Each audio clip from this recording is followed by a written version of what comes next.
ओम नमो भगवते वासुदेवाय। हर हर महादेव। परम पावन पुरुषोत्तम मास महात्म्य कथा का 24वां अध्याय। 23वें अध्याय में ऋषि वाल्मीकि राजा दृढ़धनवा को दीपदान का महत्व बताते हैं और दीपदान से संबंधित एक कथा सुनाते हैं। ये कथा थी राजा चित्रबाहु की, जो धन धान्य पुत्र पौत्र और पतिव्रता स्त्री सभी सुखों से संपन्न समृद्ध थे। उनके महल में एक दिन अगस्त्य मुनि आते हैं और अगस्त्य मुनि से राजा चित्रबाहु प्रश्न करते हैं कि हे प्रभु, मुझे बताइए, ये जो सुख सुविधा समृद्धि मुझे प्राप्त है, ये मेरे किन कर्मों का फल है। इस पर अगस्त्य मुनि उन्हें उनके पूर्व जन्म की कथा बताते हैं कि ये सभी तुम्हारे पूर्व जन्म के कर्मों का फल है और पूर्व जन्म में तुम मणिग्रीव कामधारी थे। तुम्हारे पास सभी तरह की समृद्धि थी, सुख थे, लेकिन किसी कारणवश तुम्हारी बुद्धि नष्ट हुई और तुम बुरे कर्मों में लग गए, जिसके कारण तुम्हारा धन धान्य राज्य सब कुछ समाप्त हो गया और तुम्हें अपनी पत्नी के साथ वन में रहना पड़ा। तुम्हारी पत्नी अति पतिव्रता थी। एक दिन वहां उग्रदेव नामक ब्राह्मण रास्ता भटक जाने के कारण आते हैं, भूख प्यास से बहुत व्याकुल होते हैं और गिर जाते हैं। गिरकर मरणासन्न हुए उन ब्राह्मण को तुम दोनों पति पत्नी ने अन्न जल दे करके उनके प्राणों की रक्षा की। इस पर उग्रदेव ब्राह्मण तुम्हें बताते हैं कि तुम यहाँ क्यों हो।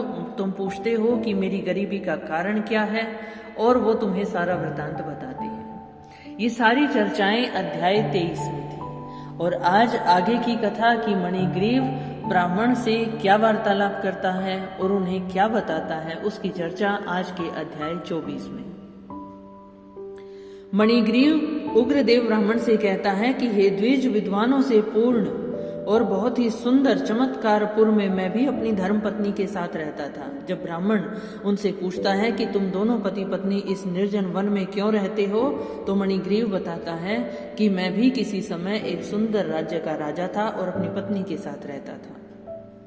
मेरा आचरण भी पवित्र था, परोपकार में सदा मैं तत्पर रहता था, लेकिन किसी समय संयोग से मेरी बुद्धि दुष्ट हो गई और दुष्ट बुद्धि के कारण मैंने अपने धर्म का त्याग कर दिया, दूसरे की स्त्री का सेवन किया और नित्य अपेय वस्तु का पान किया।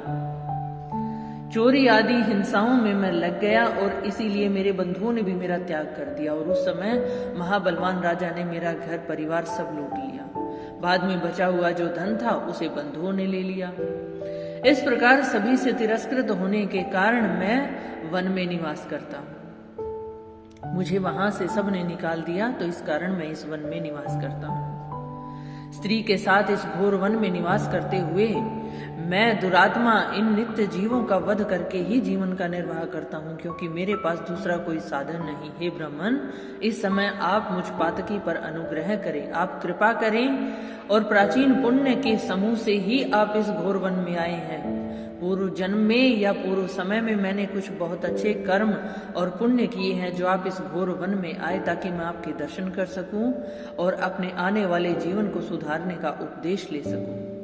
हे महामुने, अपनी स्त्री के साथ मैं आपकी शरण में हूँ। आप उपदेश रूप प्रसाद से कृतार्थ करने के योग्य हैं। जिस उपाय के करने से मेरी तीव्र दरिद्रता इसी क्षण नष्ट हो जाए और मैं अतुल वैभव प्राप्त कर सकूं, ऐसा उपदेश हे मुनिवर आप मुझे दीजिए। उग्रदेव बोला, हे महाभाग, तुम कृतार्थ हो गई, जो तुमने मेरा अतिथि सत्कार किया, तुमने मेरे प्राणों की रक्षा की है, इसलिए तुम पर कृपा वैसे ही हो गई है। जो बिना व्रत के, बिना तीर्थ के, बिना दान के, बिना प्रयास के ही तुम्हारी दरिद्रता दूर हो जाए, ऐसा विचार मैंने सोच लिया है। इस मास के बाद तीसरा श्री पुरुषोत्तम मास आने वाला है। अब वो उपाय बताते हैं कि ये जो मास है, इससे तीसरा मास श्री पुरुषोत्तम मास होगा और उस पुरुषोत्तम मास में तुम दोनों स्त्री पुरुष विधि पूर्वक श्री पुरुषोत्तम भगवान को प्रसन्न करने के लिए दीप दान करना। उस दीपदान से तुम्हारी दरिद्रता जड़ से नष्ट हो जाएगी। तिल के तेल से दीपदान करना चाहिए और विभव के होने पर घृत से दीपदान करना चाहिए, लेकिन इस समय तुम्हारे पास इन दोनों में से कुछ भी नहीं है, क्योंकि तुम वन में निवास करते हो। तो हे मणिग्रीव, पुरुषोत्तम मास भर तुम अपनी स्त्री के साथ नियम पूर्वक फिर इंगुदी के तेल से दीपदान करना। अगर तुम्हारे पास तिल का तेल या घृत नहीं है तो तुम इंगुदी के तेल से दीपदान करना। अपनी स्त्री के साथ तालाब में नित्य स्नान करके दीपदान करना। इसी प्रकार तुम इस वन में 1 मास तक व्रत करना। तुम्हारे अतिथि सत्कार से प्रसन्न होकर मैंने वेदों में कहा हुआ ये उपदेश तुम दोनों स्त्री पुरुष के लिए दिया है। विधिहीन भी अगर दीपदान किया जाए, अगर बिना किसी विधि के भी हम दीपदान करते हैं तो मनुष्यों को लक्ष्मी की प्राप्ति होती है, और यदि विधि पूर्वक दीपदान कर दिया जाए तो उसका फल तो बहुत ही महान होता है, उसका तो कहना ही क्या। वेद में कहे हुए कर्म और अनेक प्रकार के दान पुरुषोत्तम मास में दीपदान की 16वीं कला की बराबरी भी नहीं कर सकते। अर्थात उन सब कर्मों को कर ले और मात्र पुरुषोत्तम मास में मनुष्य यदि दीपदान कर दे तो उतना ही फल प्राप्त होता है। समस्त तीर्थ, समस्त शास्त्र पुरुषोत्तम मास के दीपदान की 16वीं कला को नहीं पा सकते। योग, दान, सांख्य, समस्त तंत्र भी पुरुषोत्तम मास के दीपदान की महिमा नहीं कह सकते हैं। कृच्छ, चांद्रायण आदि समस्त व्रत पुरुषोत्तम मास के दीपदान की 16वीं कला की बराबरी भी नहीं कर सकते। अर्थात इनसे कहीं उच्च दीपदान की महिमा है। वेदों का प्रतिदिन पाठ करना, गया श्राद्ध, गोमती नदी के तट का सेवन पुरुषोत्तम मास के दीपदान की 16वीं कला की बराबरी नहीं कर सकते। हजारों ग्रहण, सैकड़ों व्यतिपात पुरुषोत्तम मास के दीपदान की 16वीं कला की बराबरी नहीं कर सकते। कुरुक्षेत्र आदि श्रेष्ठ क्षेत्र, दंडक आदि वन पुरुषोत्तम मास के दीपदान की 16वीं कला की बराबरी कभी नहीं कर सकते।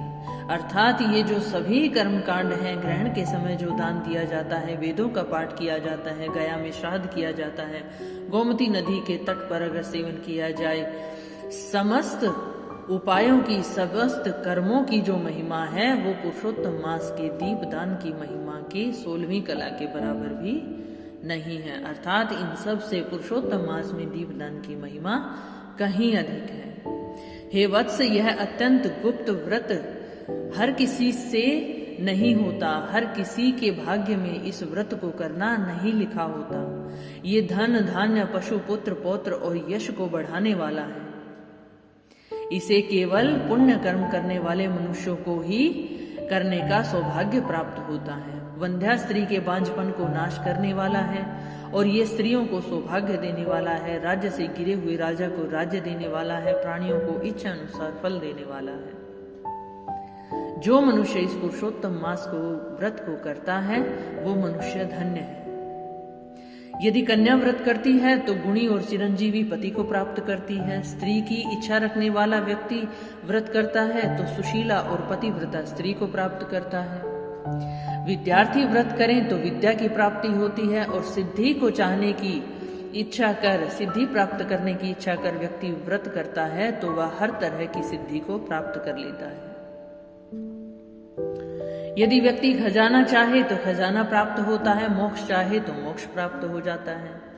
जो भी इच्छा करके हम पुरुषोत्तम मास में दीपदान करते हैं वो हमारी समस्त इच्छाएं पूर्ण हो जाती हैं। बिना विधि के, बिना शास्त्र के जो पुरुषोत्तम मास में जिस किसी जगह भी दीपदान करता है, चाहे वो कोई भी जगह हो, इस मास में अगर बिना विधि के भी दीपदान किया जाए तो भी इच्छानुसार फल प्राप्त होता है। तो हे वत्स, यदि इस दीपदान को विधि पूर्वक और नियम से किया जाए तो फिर कहना ही क्या। इसलिए पुरुषोत्तम मास में हमें दीपदान करना चाहिए। मैंने इस समय ये तीव्र दरिद्रता को नाश करने वाला दीपदान तुमसे कहा। तुम्हारा कल्याण हो और तुम्हारी सेवा से मैं बहुत प्रसन्न हूं। आगे अगस्त्य मुनि कहते हैं कि इस प्रकार वह श्रेष्ठ ब्राह्मण मन से 2 भुजा वाले मुरली को धारण करने वाले भगवान श्री हरि का स्मरण करते हुए प्रयाग को चले गए। वे दोनों अपने आश्रम से उग्रदेव के पीछे जाकर कुछ मास पर्यंत उनके साथ वास करते हैं। प्रसन्न मन से दोनों स्त्री पुरुष उग्रदेव को नमस्कार कर फिर वापस अपने आश्रम को आ जाते हैं और अपने आश्रम में आकर भक्ति भाव से पुरुषोत्तम मास में मन लगाकर ब्राह्मण की भक्ति में तत्पर उन दोनों स्त्री पुरुषों ने 2 मास तक 2 मास बिताए, और फिर तीसरा मास जब पुरुषोत्तम मास आया तो उन्होंने गुरु भक्ति में तत्पर हो, उपदेश को ध्यान में रख विधि पूर्वक दीपदान किया और आलस्य को छोड़कर दोनों ऐश्वर्य के लिए इंगुदी के तेल से दीपदान किया। इस प्रकार दीपदान करते उन दोनों को श्री पुरुषोत्तम मास में अद्भुत भक्ति हुई और अद्भुत श्रद्धा से उन्होंने श्री पुरुषोत्तम मास व्यतीत किया और दीपदान किया। उग्रदेव ब्राह्मण के प्रसाद से शुद्धांतकरण होकर समय पर काल के वशीभूत हो इंद्र की पुरी को गए। काल के वशीभूत हो अर्थात अपने पृथ्वी पर रहते हुए समस्त सुखों को भोग कर अंत समय वे इंद्रपुरी अर्थात मोक्ष को प्राप्त हुए, स्वर्गलोक को प्राप्त हुए और स्वर्ग के सुखों को भोग कर पृथ्वी पर फिर से भारत खंड में उग्रदेव के प्रसाद से श्रेष्ठ जन्म को प्राप्त हुए। और वो दोनों ही स्त्री पुरुष तुम दोनों राजा चित्रबाहु और तुम्हारी पत्नी। अगस्त्य मुनि कहते हैं कि हे राजन, तुम मृग की हिंसा में तत्पर मणिग्रीव थे और वो वीर बाहु के पुत्र चित्रबाहु नाम से अब प्रसिद्ध राजा हुए। तुम ही वो मणिग्रीव कामधारी हो जो आज चित्रबाहु नाम से प्रसिद्ध राजा हो। इस समय जो चंद्रकला नामक तुम्हारी पत्नी है वो पूर्व जन्म में सुंदरी नाम की स्त्री थी और उस समय भी वो इतनी ही पतिव्रता थी और पति धर्म से ये तुम्हारे अर्धांग की भागिनी है। जो स्त्री पतिव्रता होती है वो अपने पति के पुण्य का आधा भाग लेने वाली होती है। श्री पुरुषोत्तम मास में इंगुदी के तेल से दीपदान करने से तुम्हें यह निष्कंटक राज्य मिला। तो ये सभी कारण थे जिन कारणों के फलस्वरूप, जिन कर्मों के फलस्वरूप तुम्हें ये राज्य, ये समृद्धि, ये सुख सौभाग्य प्राप्त हुआ है कि पूर्व जन्म में तुमने स्त्री और पुरुष तुम दोनों ने इंगुदी के तेल से दीपदान किया और विधि पूर्वक श्री पुरुषोत्तम मास की पूजा अर्चना की। जो श्री पुरुषोत्तम मास में घृत से अथवा तिल के तेल से अखंड दीपदान करता है तो फिर कहना ही क्या। पुरुषोत्तम मास में दीपदान का ये जो फल है इसमें कुछ संदेह नहीं, ये अवश्य ही फलीभूत होता है। जो उपवास आदि नियमों से श्री पुरुषोत्तम मास का सेवन करता है तो उसका तो कहना ही क्या, उसकी महिमा बहुत ही अपार है। वाल्मीकि मुनि कहते हैं, इस प्रकार अगस्त्य मुनि ने राजा चित्रबाहु के पूर्व जन्म का वृतांत सुनाया और फिर राजा चित्रबाहु ने अगस्त्य मुनि का सत्कार किया और फिर अगस्त्य मुनि अक्षय आशीर्वाद देते हुए चले गए। इति श्री बृहन् नारदीय पुराणे पुरुषोत्तम मास महात्म्ये चतुर्विंशोऽध्याय संपन्न। हरि शरणम।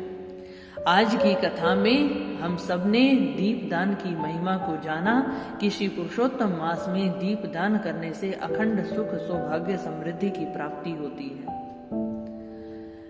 बिना विधि के ही दीपदान किया जाए तो उसका फल इतना महान है, तो विधि पूर्वक अगर दीपदान किया जाए तो उसकी महिमा उससे भी अपार है। अर्थात हमें विधि पूर्वक या बिना विधि पूर्वक दीपदान करना चाहिए। श्री पुरुषोत्तम मास में दीपदान का बहुत ही महत्व है। इससे हमारे समस्त मनोरथ पूर्ण हो जाते हैं। जो जैसी इच्छा लेकर के दीपदान करता है भगवान श्री हरि उसकी उसी इच्छा को संपूर्ण साकार करते हैं। इसी प्रकार भगवान श्री हरि के कृपा वृतांत को सुनने के लिए मेरे चैनल को लाइक, शेयर, सब्सक्राइब जरूर कीजिएगा। आगे की कथा अध्याय 25 में कि पुरुषोत्तम मास में हमें क्या पूजा अर्चना करनी चाहिए। ओम नमो भगवते वासुदेवाय। हर हर महादेव। भगवान श्री हरि सब पर अपनी कृपा बनाए रखें। महादेव सबको सुख प्रदान करें।